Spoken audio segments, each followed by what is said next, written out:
Hello everyone, and welcome to day 24 of 30 Faces in 30 Days.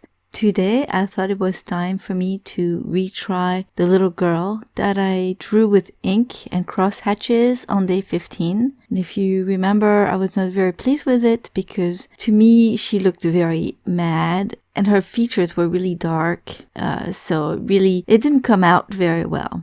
So I thought I would do it again and try to make her features softer. Originally, what I wanted to do was to try again with cross-hatching and practice and make it better. But instead, to make sure that her features were really soft, I decided to try the technique that I used on day 21 with my watercolor markers, except using just watercolor this time. So I used my handmade watercolor journal with Arch paper in it. It's 140 pounds and it's cold press.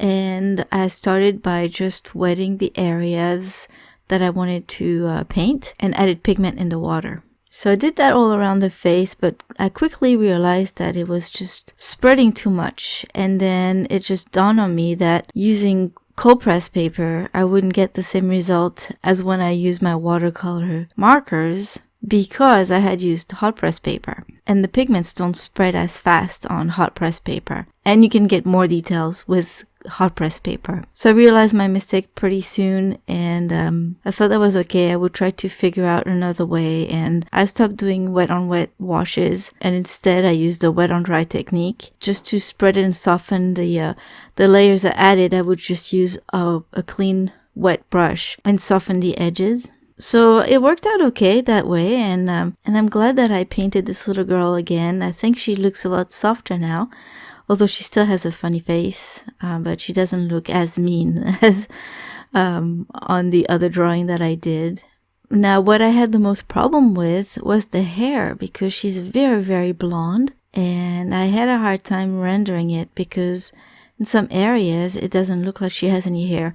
And you have to realize that I had a black and white photo of her as well, so it was just very tricky to figure out how to paint it.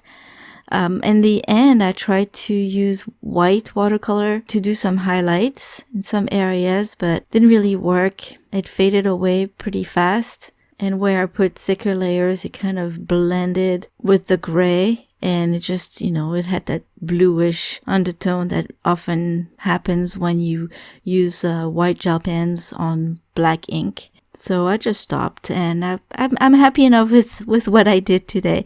By the way, for the paint, I forgot to tell you that I used Neutral Gray by Winsor & Newton, and it's one of my favorite color. And so far, out of 3 neutral tints that I tried, that's my favorite brand.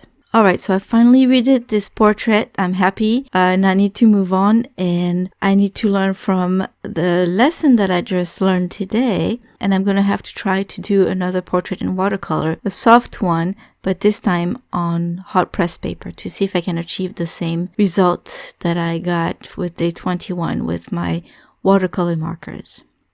Thank you all for stopping by again today. We're almost at the end of this challenge. Thank you for following my progress every day, and I really appreciate all your nice words of encouragement. Really means a lot.